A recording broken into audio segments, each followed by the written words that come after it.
Westnile TV, lighting up the region.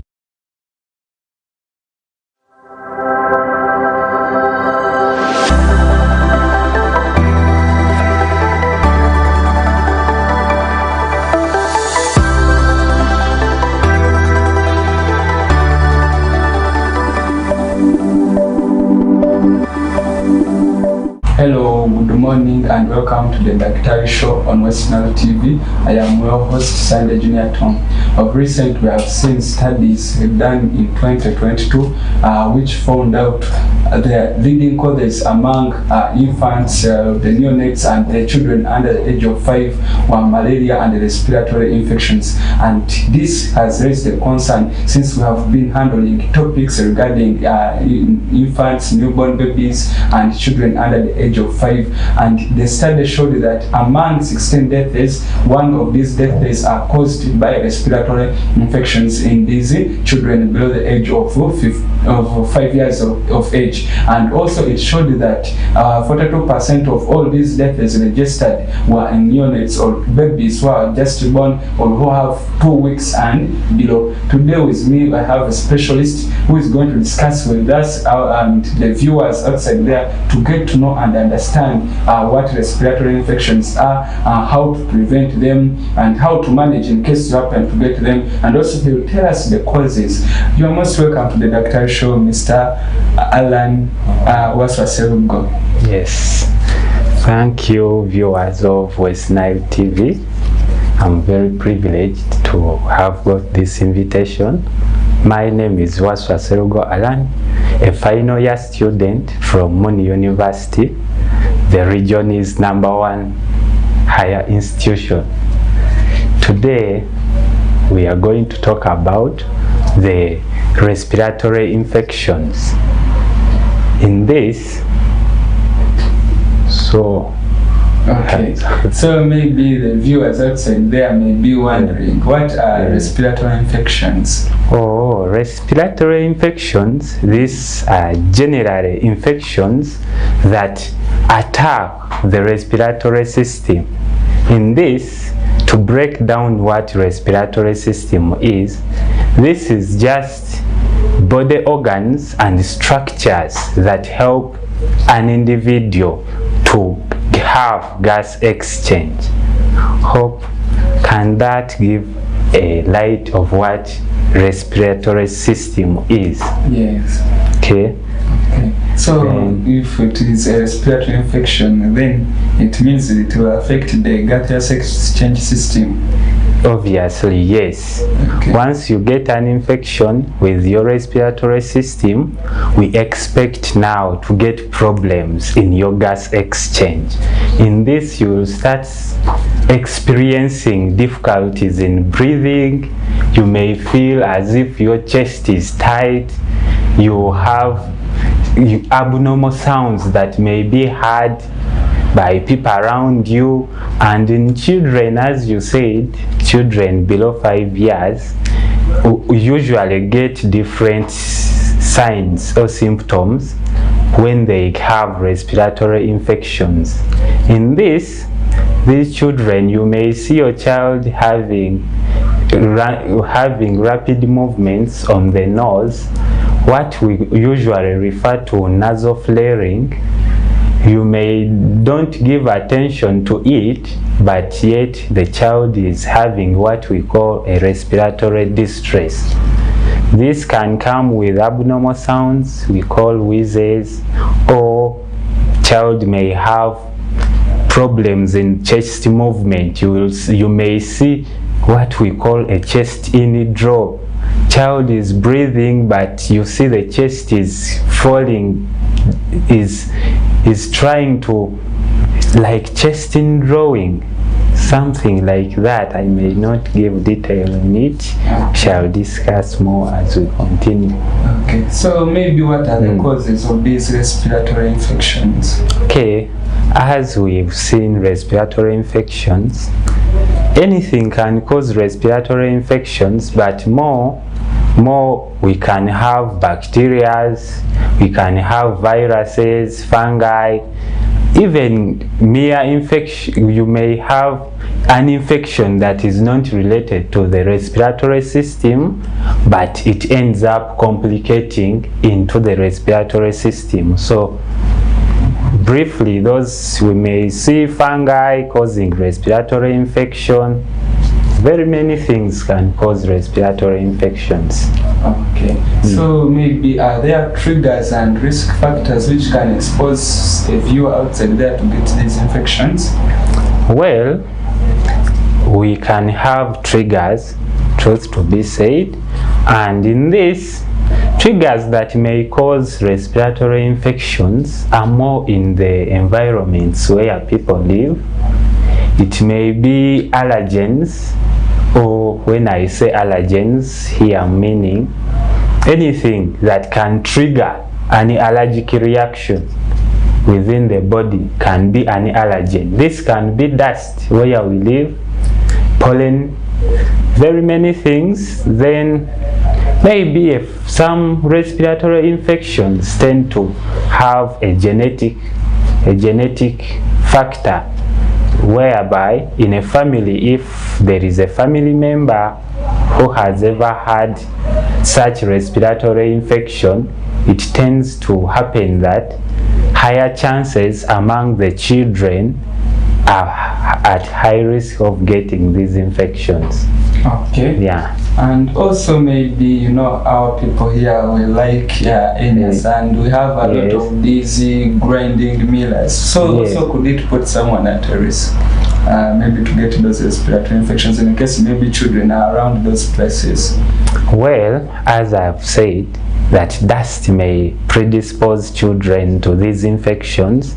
If we see such activities like at grind millers, expect as they grind the flour, when you visit such places, you always see such dust, like when what is being grinded tend to pollute around the environment, so that air pollution from such factories can highly predispose children to these infections.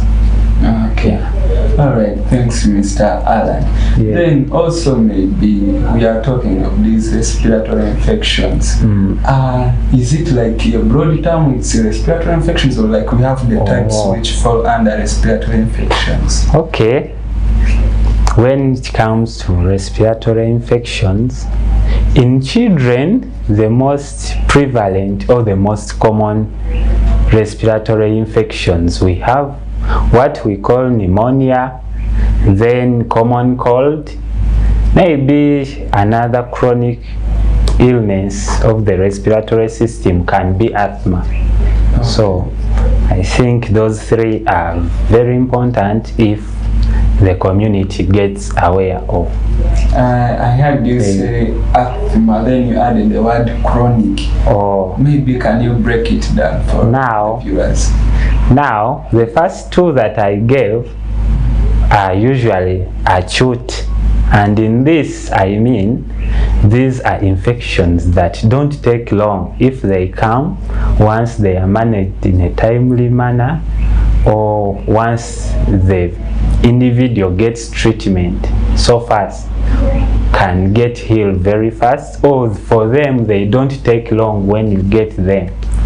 However, when it comes to asthma, asthma is chronic in a way that asthma takes long. Even how it comes about is not just abrupt like the other two. It is a progressive. It is not a one-day infection that you've gotten it yesterday, you have it today. No, for it progresses. It starts for a long time, not until it becomes severe enough to manifest. Yeah, when I talk about chronic, I simply mean diseases that take long to manifest. So it's all about diseases which take long to manifest, which take long also to be treated. Yeah.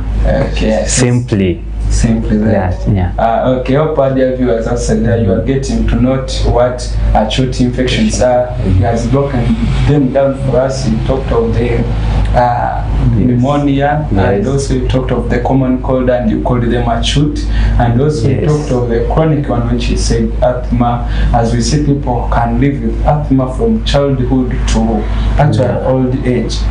Yes. So meaning it's a chronic disease because Yes. it's taking a long period of time. Yeah, simply that. Okay. Yeah. Alright. So maybe again I come back to you.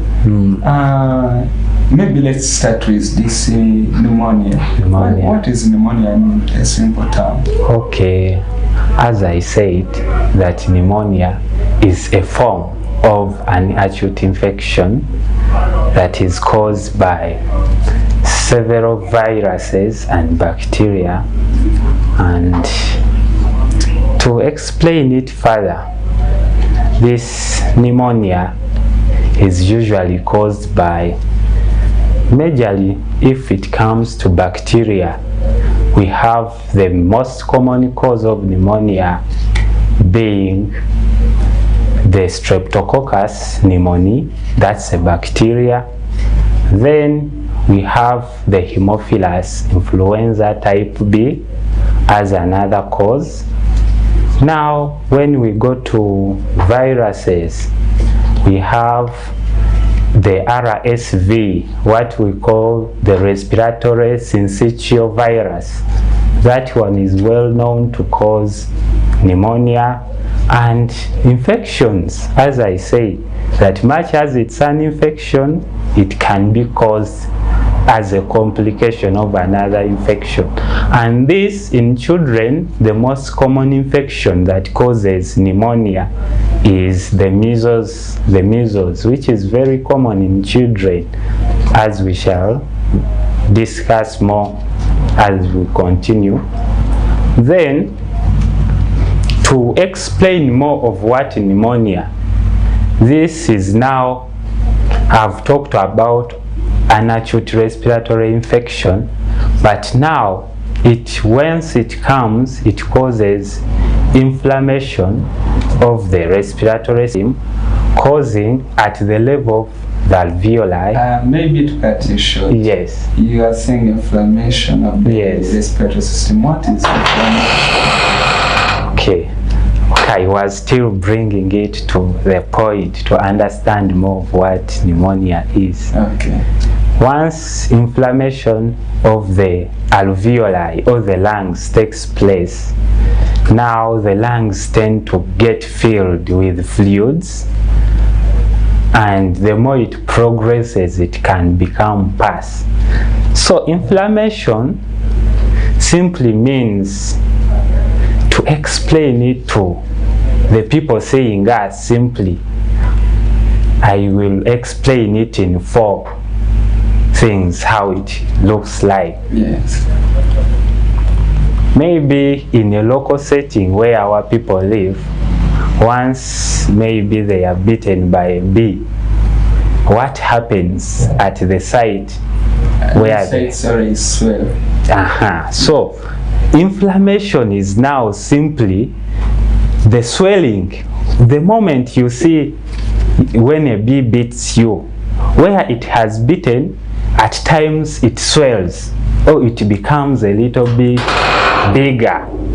Then it comes with pain. That area is hot. So those 3 things are what can be used to explain what inflammation is. Okay. So the area will become swollen, hot and painful. And now in this case, as we've seen that fluids fill up the lungs, this swelling does not come on its own. However, we have blood that moves all over the body. So this swelling is from blood. Once inflammation sets in, you will see that blood or intravascular fluid may leave the vessels where it is to the lungs. Now that will cause the pneumonia, which is simply fluid filling within the lung. Maybe also to ask you still that big of inflammation.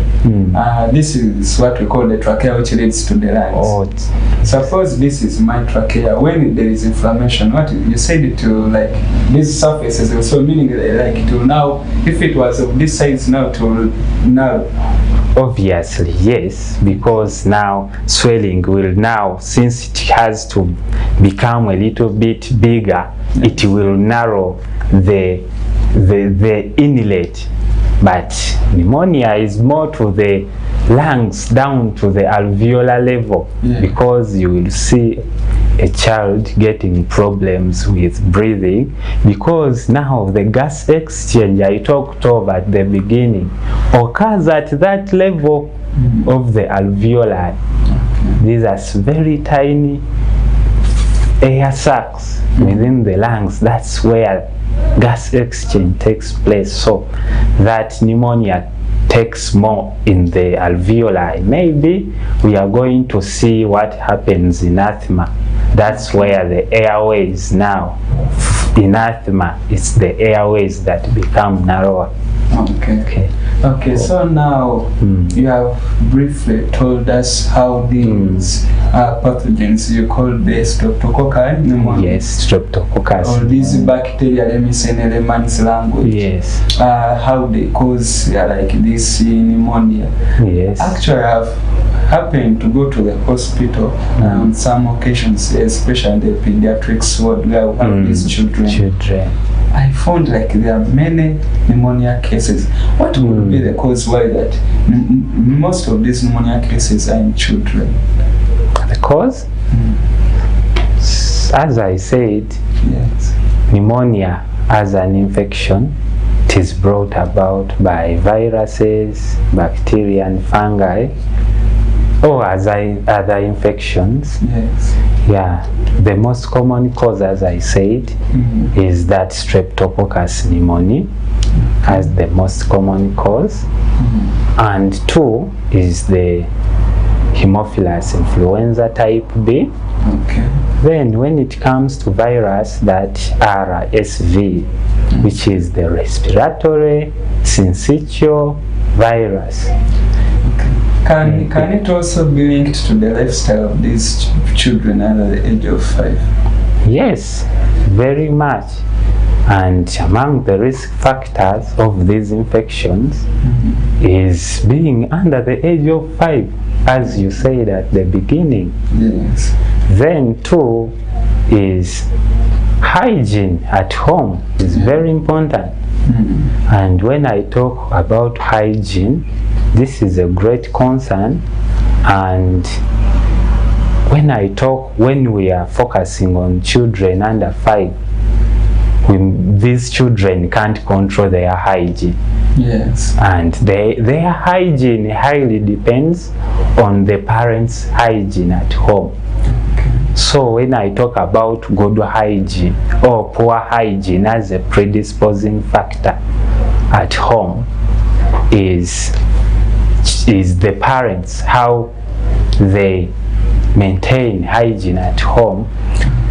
So meaning these parents also, they are supposed to maintain good hygiene for these babies or children. Yeah, very well, because these viruses and bacteria are everywhere. So it is easy for a parent to transfer these infections from wherever they are to their child, because children under 5 are taken care of. The food, whatever is given to children comes from the parents, or even where children play. So these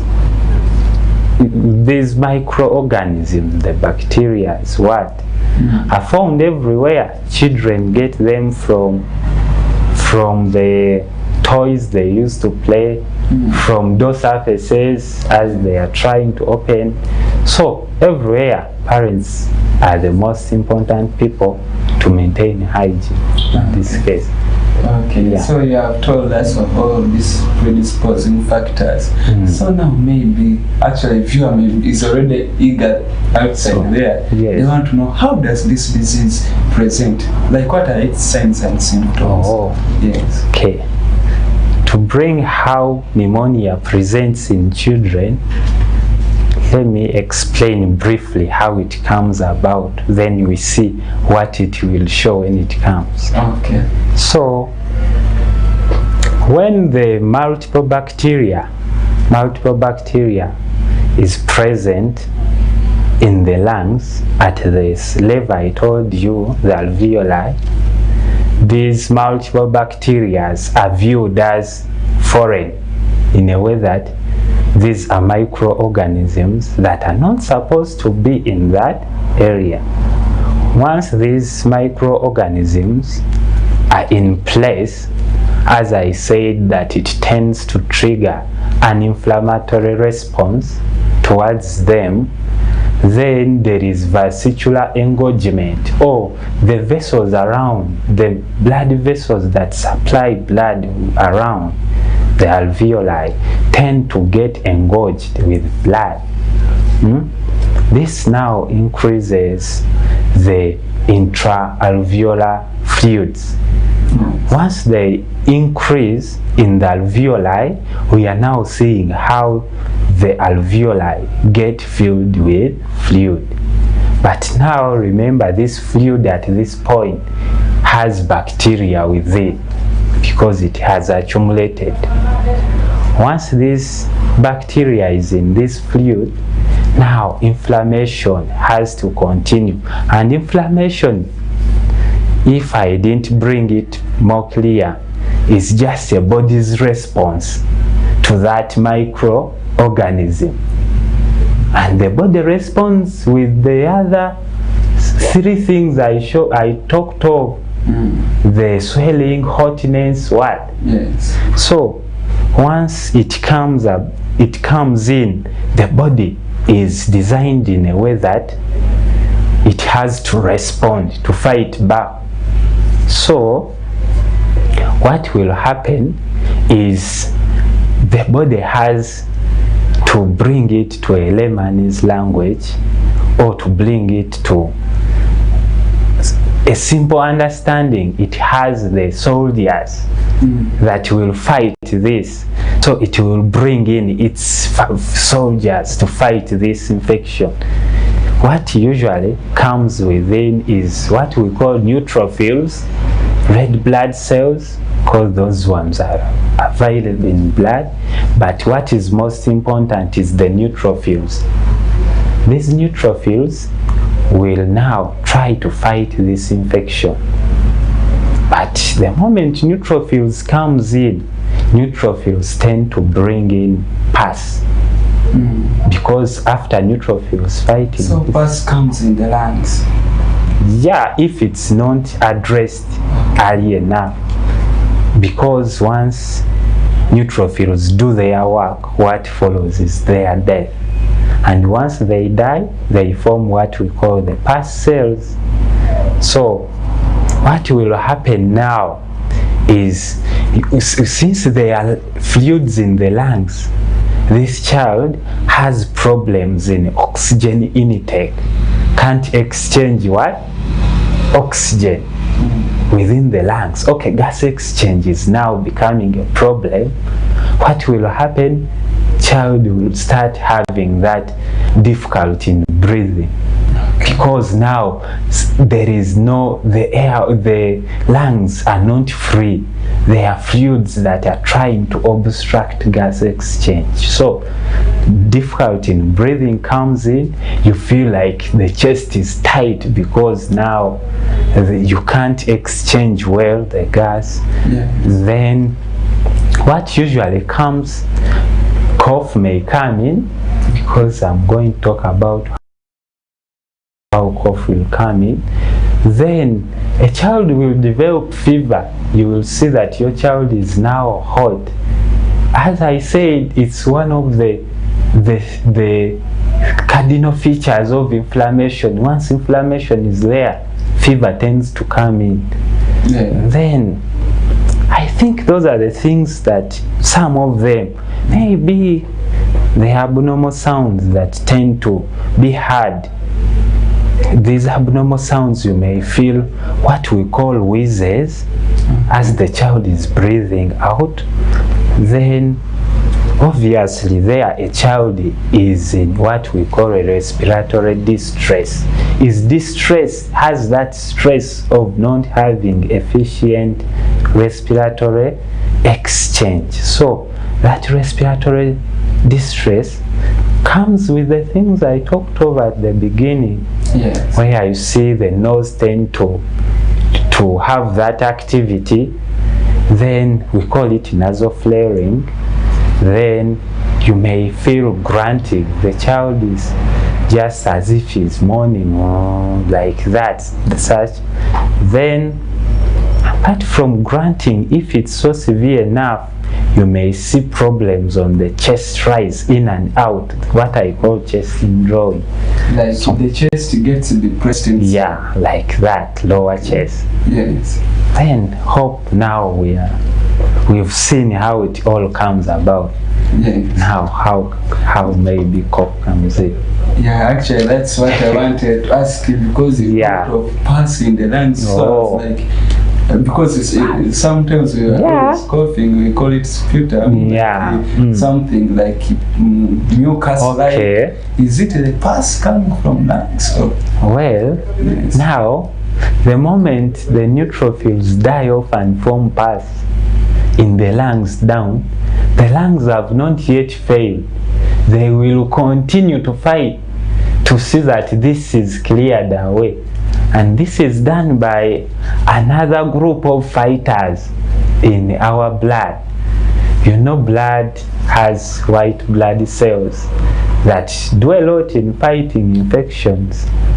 Even neutrophils itself is part of the white blood cells. Now macrophages try to remove that pus cells or dead neutrophils.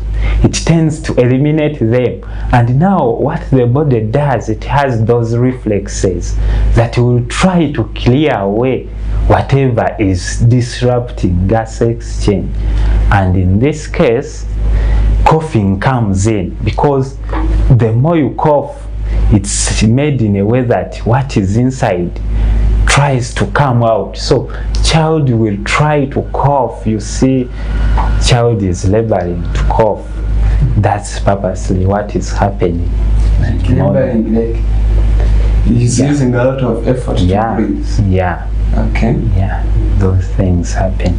Okay, so you have told us of these signs and symptoms. Those who have just joined us, it's still the Daktari Show. Yeah. And we are talking of the respiratory infections. And our guest, Mr. Alan, has taken us through pneumonia, how it presents, like the cough, fever. You talked of the shortness in breathing, like you feel like you can't breathe anymore. The chest indrawing, where the chest of these babies, these children, like they get depressed inside, they get in a curve, as you shall be seeing on these images.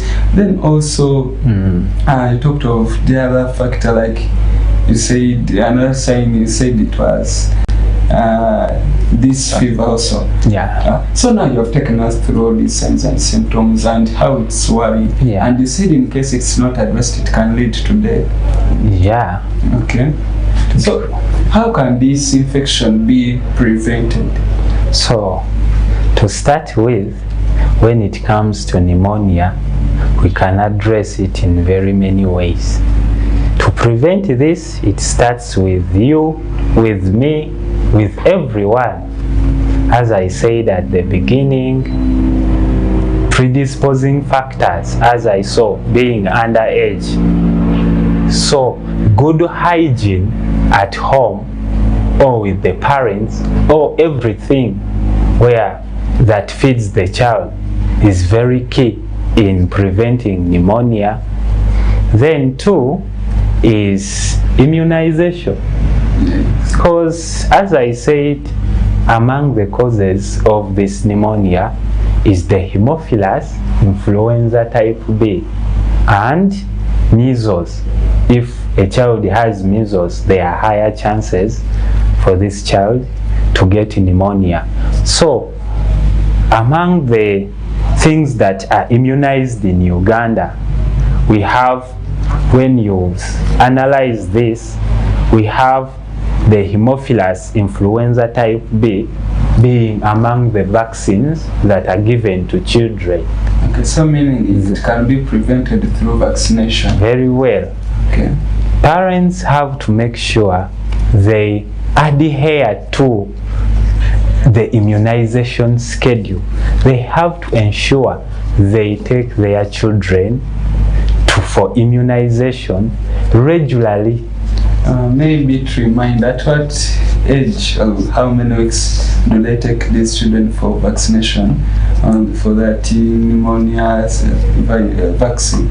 Okay, this vaccine does not necessarily treat pneumonia, but it vaccinates against all those respiratory infections. So it vaccinates against, among this vaccine, it is a combination of the DPT, the diphtheria, the hepatitis B, and the Haemophilus influenza type B. And it's given in doses. 3 doses are given to children, and when you follow this strictly, when the mothers or parents continue taking their children for immunization, every time they tell them to come back, they will get all the vaccines that are necessary. Then even measles is vaccinated at 9 months and 18 months. Then the Haemophilus may be to give you the exact times where it's vaccinated. It's given at 6 weeks. Okay. When that's the second time the mother is taking the child for immunization. Then it is given on the 10th week, which is actually the 3rd time, and 14th week, which is the 4th time. So it's important to strictly follow this schedule the way it's given. Actually, in the recent episodes, we had a discussion on the immunization schedule. Yeah. Hope our parents outside there, you're noting it, how important it is to take your children for vaccination. We are seeing this dangerous disease of pneumonia, which affects the respiratory system. Like your child can no longer breathe well anymore, and it will put your child at a risk. Actually, this child can die if you don't rush very early to the hospital. Yeah. So maybe before we go into for the break, suppose we get a child who has gotten all those signs and symptoms for pneumonia. What advice would you give to these parents? Parents, what I will advise, yes, the child has these signs. Yes. I would advise parents to seek medical attention or to take their children to the hospital as early as possible, because parents tend to lag in a way that once the child starts experiencing fevers, difficulty in breathing, these parents tend to become medics or doctors of their own. Yes. They rush to nearby clinics or shops, buy some drugs and give to children. Well, that's not a good practice, because these infections are brought by very many organisms. So it's important to take your child to the hospital very fast so that this child gets the appropriate treatment at the right time. Okay. All right. Thanks very much, Mr. Alan Selugo. Our dear viewers, you have noted it out.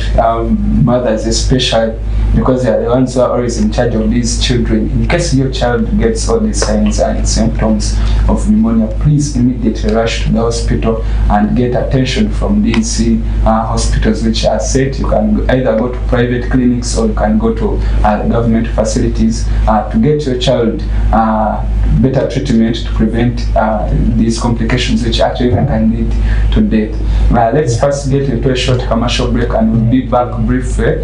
Here is what you should not miss: asthma in the next episode, and also you shouldn't miss the common cold. Thank you very much, our dear viewers. Okay.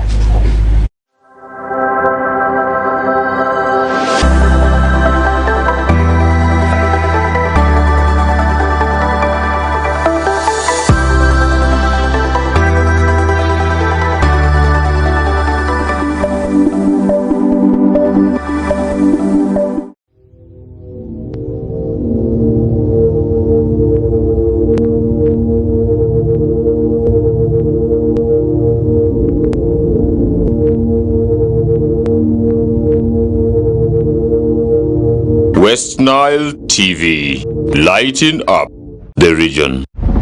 A brand new Global Star TV with StarTimes Inside Technology.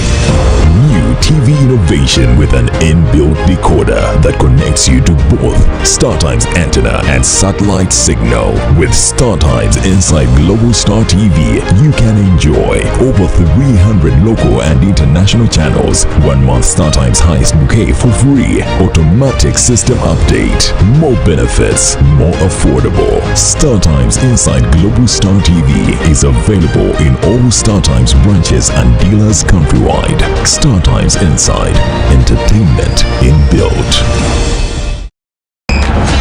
We are the passion you've been waiting for! It's Yunus Junior Santamo! It's our league, our football, our boys, our style. StarTimes UPL new season starts 15th September. Go for it! What a finish for Mr. Fukume! The Ugandan flair, Brazilian samba, Portuguese magic, the night football craze. More TV games live on Senyuka Prime and Fufa TV only on StarTimes. The StarTimes UPL, our league, go for it.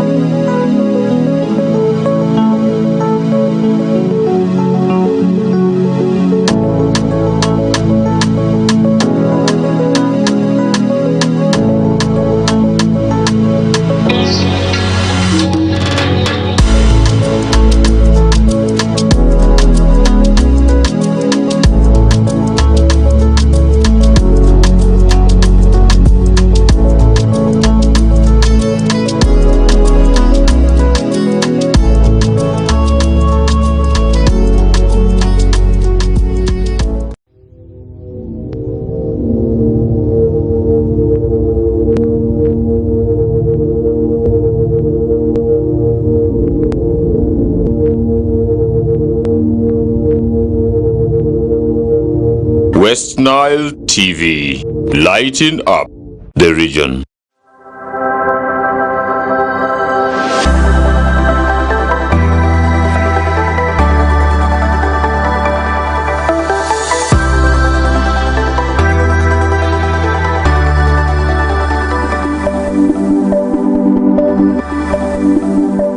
We'll be back at the viewers from that short commercial break. It's still the Daktari show here on Westnile TV, and I'm your host, Sunday Junior Tom. Those who have just joined us, we are talking about respiratory infections, and of recent we saw studies in 2022 which were done, which showed that in 16 deaths registered among neonates, those are babies below 14 days, infants, and also the children below the age of 5 years, related to these respiratory infections. And most of these infections are common among these neonates or babies who are less than 14 days, and these babies actually their percentage of mortality rate, like the deaths and neonates, it accounted to 42%.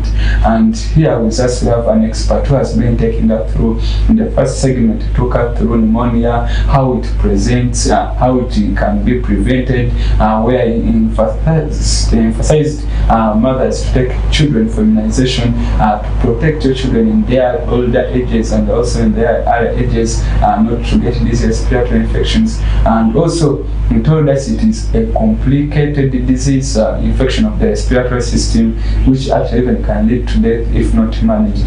And he told us in case your child gets this infection, rush immediately to the hospital to seek medical care and attention. We'll be back, Mr. Alan, from that commercial break. Thank you. Okay. Maybe anything to add on before we proceed to common cold? Okay. As we've seen in pneumonia, key point to take as we leave it to common cold, it's very important. One of the things we can do to prevent this pneumonia is exclusive breastfeeding. To mothers, if we didn't know, we've seen that many things are brought since the body has to fight against that infection. Children tend to get their immunity, or what fights infections once they come from their mother's breast milk. So among the things we can do to prevent such infections is exclusively breastfeeding. In this, I mean mothers have to breastfeed their children for 6 months without adding anything or starting giving children food. Within 6 months, children have to be entirely relying on mother's breast milk. This is very important as it will boost the immunity of this child. It will be very important to fight off infections. And lastly, how to prevent, as I said, all of us can spread infections to these children, is ensuring hand hygiene. Washing your hands, parents, every time you are to touch your child, every time you are to prepare meals as you are serving the child, make sure your hands are washed. Frequent hand washing can be very important to save children in this. Thank you. All right. Yeah. Thank you very much, Mr. Alan. Yeah. Mothers outside there, you have noted it that to prevent this pneumonia, also can do hand hygiene and also exclusive breastfeeding. Actually, those viewers who have been with us on all these consecutive shows, most of these guests have emphasized exclusive breastfeeding. We have recently saw a guest who told us that this breast milk, actually the first one, has a component. He told us it's called colostrum. Yeah, colostrum. It has a lot of nutrients and antibodies to protect the bodies of these babies from getting infections. Okay, I come back to you again, Mr. Alan. Yes. We have talked of the pneumonia. Now we're going to common cold. For us, I don't know whether in the societies they call it flu. Is it common cold the same as flu, or they are different? And maybe also tell us what causes it. Okay, so to start with, now common cold, host, as you said, people tend to confuse it with flu, but these two things are two different things. However, they are related. What makes them different is the cause. Yeah, but they present the similar way. Now, before explaining that, how the two are different, maybe when we talk about common cold, we've been talking about pneumonia, which involves more of the alveoli or the lower lung or the lungs. Now, this common cold is an upper respiratory tract infection. For it tends to attack more of the upper part of the respiratory system, and it is just an infection. Actually, it also tends to bring in the inflammatory part. As I said, it is more of infections of the upper respiratory system that tends to irritate. They are brought about by irritation of the nose and the throat, that part as the upper part of the airway. Such irritation is brought about by viruses, as we are going to see. However, to start with, bringing a line between flu and common cold. Now, since I told you that these two take names that are different because of the causative agents, what causes them. When we talk about flu actually is more severe than the common cold, and for it, it's brought about by influenza viruses only. When you have flu, that flu is caused by influenza viruses only, and these are only four: the influenza A, influenza B, influenza C, and D. Those are the only causes of flu. Then cold, this cold for it is caused by not influenza viruses. That's the only difference between the two. For it, it's brought about by other viruses. The first is the most common cause of common cold is what we call the rhinoviruses. Rhinoviruses have very many serotypes, very many, and they are actually more than 100. So for parents who see their children getting flu and they give any drug they think that can heal, it may work today, tomorrow it will not, because you don't know what has caused this common cold or flu-like symptoms. Because as I told you, rhinoviruses are very many, serotypes are very many, so they tend to vary. So the drug that has worked today may not work on the second time. So it will be very important when we reach time of how to prevent is seeking medical attention, because in children it's very important not to be your own doctor. Make sure anything that comes, don't hesitate to visit the nearest health facility. Then maybe another virus that can cause the common cold, there is what we call the para-influenza. Don't confuse para-influenza with the influenza types. For them they were influenza A, B and C, D. This one is para-influenza. So those are the causative agents that bring about this cold, common cold.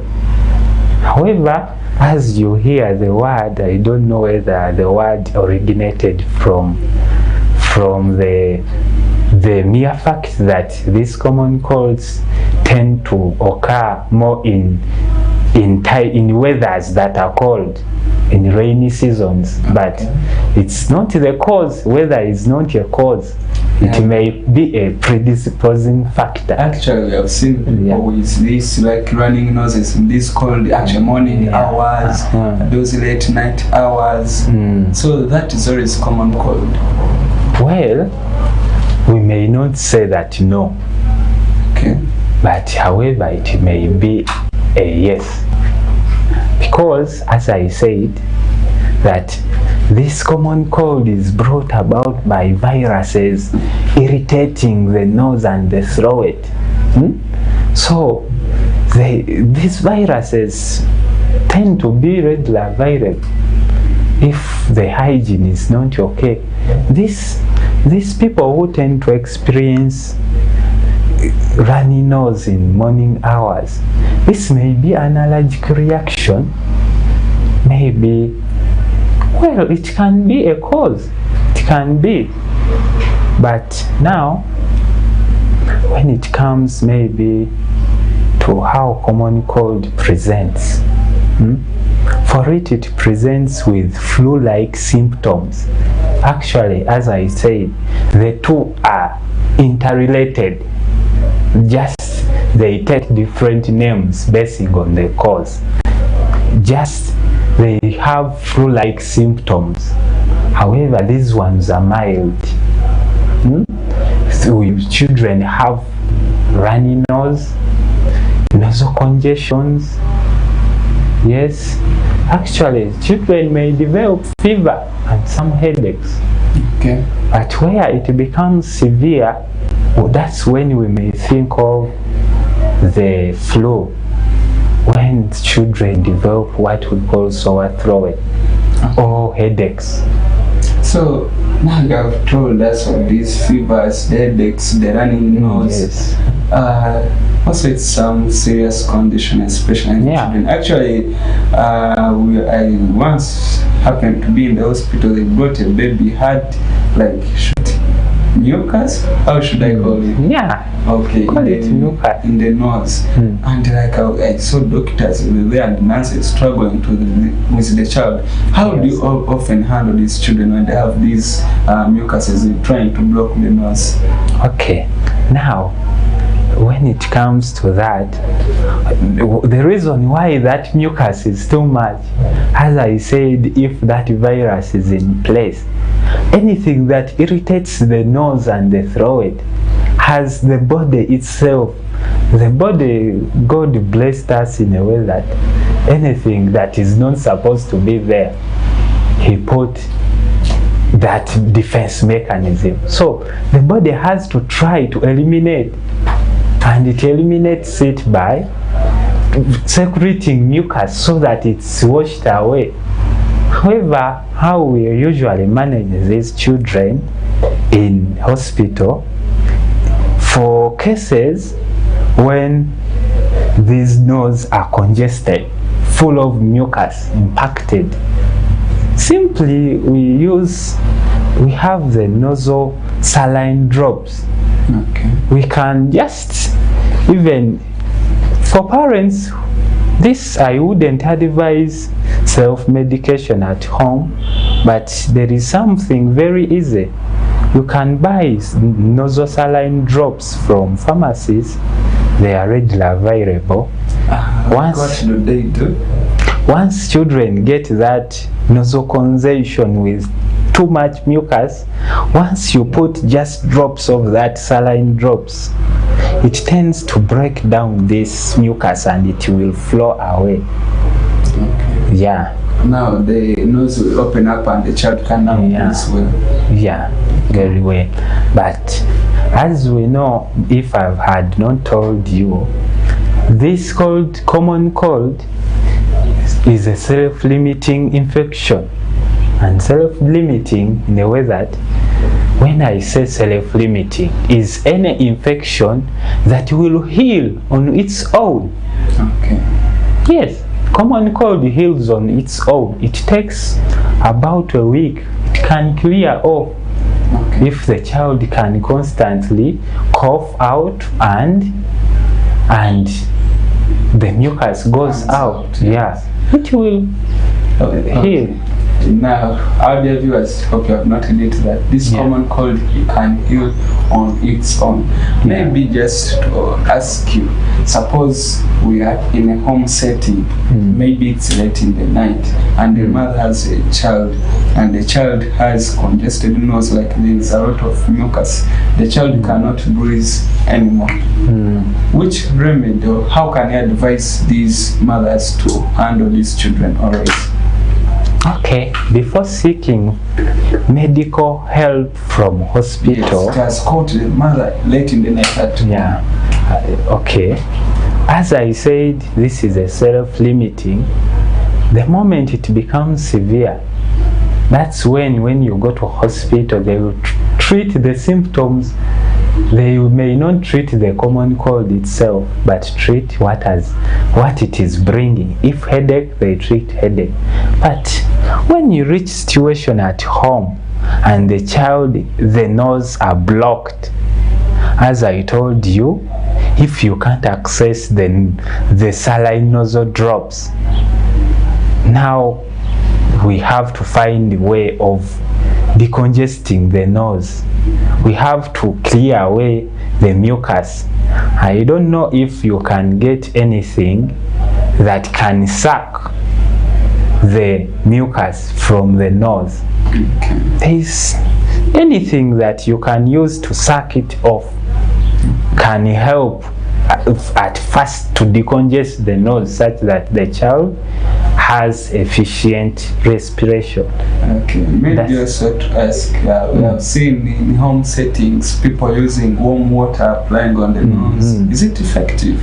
Well, as you see warm water passing on the nose, the essence of this, since this mucus, the major important thing is to break down this mucus. And I think by applying that warm water on the nose, it is trying to you know, when you warm up something, it tends to soften so that it can flow easily. Okay. Yeah, I think that's the science behind doing that. Yes, then also we have seen people in these home settings using this, it's called the dragon, this rope. You know this role.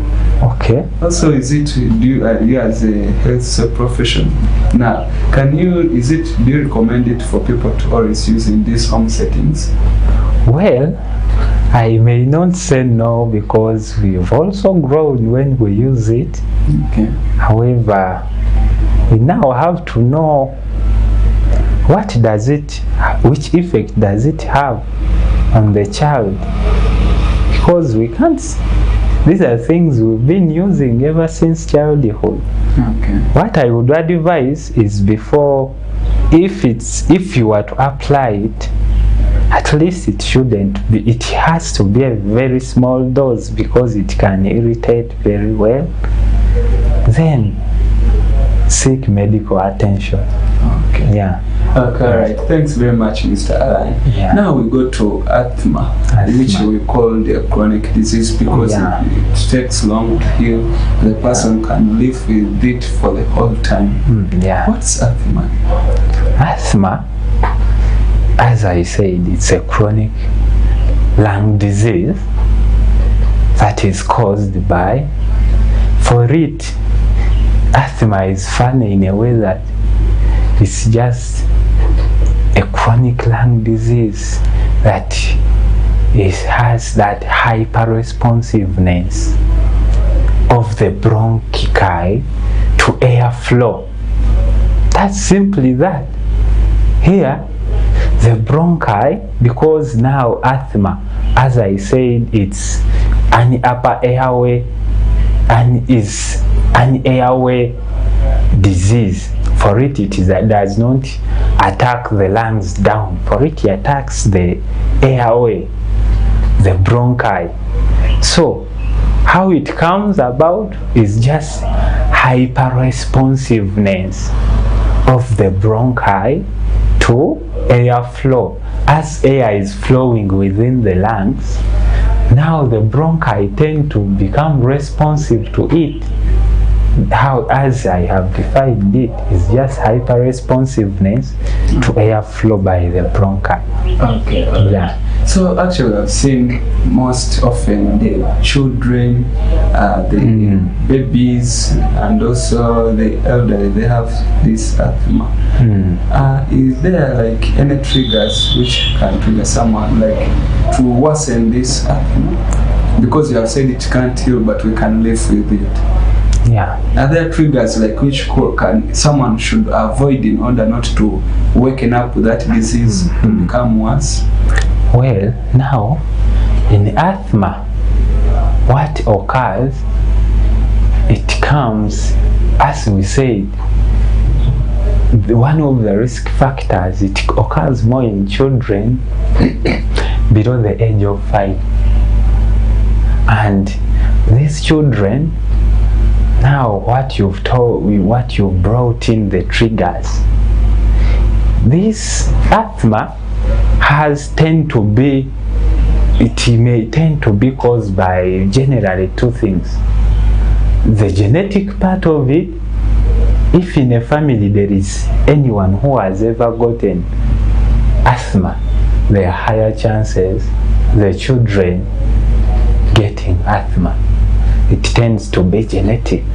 However, it has a combination of genetic and environmental factors. The environment contributes much in the development of asthma, and for it, as we shall see, its management starts with us working on the environment around us, because the triggers you've asked me that brings it are within the environment. The triggers that brings asthma, dear viewers, are allergens. And I defined allergens at the beginning as anything that brings an allergic reaction, anything that stimulates that allergic reaction will cause that asthma, will predispose the child to asthma. This is just simple dust. As we saw in the beginning, the dust brings asthma. Then 2 is the pollen. Some children tend to be allergic to pollen. Pollen are just these found in flowers. The moment child inhales pollen, allergic reaction sets in. This can trigger an asthma attack. Then lastly, which is very important and may be very common in our setting, is inhalation of second-hand smoke. That can be another trigger, and I think it's very common around here. Like in case I'm smoking, yes, you're near me, you'll get actually, to bring it at home. In case I'm the child and you are the father, and you the father smoke within the house, yes, where me the baby of 3 months, of 1 year, it means that second smoke can trigger an asthmatic attack. Yes. So also, okay. Then also maybe you said all these symptoms were about, you called it bronchial constriction, like the bronchi like become small, so air can't easily flow into the lungs. Yeah, that is it. So let's focus on what happens in asthma. One is bronchial constriction, where we are going to talk about that. There are generally 3 things that occurs: bronchial constriction, airway inflammation, and that mucus impaction. Those are the 3 common things that tend to happen in asthma. Now, to explain each, as we saw a trigger, let me start with the inflammation, because now our viewers are now, we've over talked about inflammation, and I've said that airway inflammation in asthma are one of the 3 things that tend to cause it. Here, as we saw that an allergen, as anything that triggers an allergic reaction, once an allergic reaction sets in, it comes as an inflammation. The body responds to it in a way of inflammation. And what occurs in inflammation? We saw the things that occurs. Having that swelling, so you are seeing the swelling. The airway, if the airway is like this, swelling will narrow that airway. Yes. Yeah. Then, from inflammation, now there may be that pain may come with breathing. Breathing may come with pain. Then, what is bronchoconstriction now? Because we've seen inflammation now bringing in that. Now, inflammation, that bronchoconstriction, the bronchi, the airway, as we have the bronchus in the airway. So, these tend to, its muscles, it's lined with muscles, tend to constrict in response to that infection. Yeah.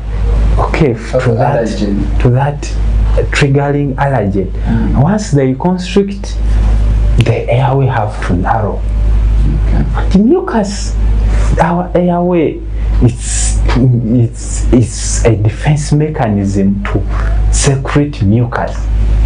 And inflammation will trigger mucus secretion. Yeah. Maybe some management briefly part of it before we close the show. So in asthma, the way we manage asthma, this is a multidisciplinary. It has to bring all of us together. Yes. So to start with is avoiding the cause, avoiding the trigger.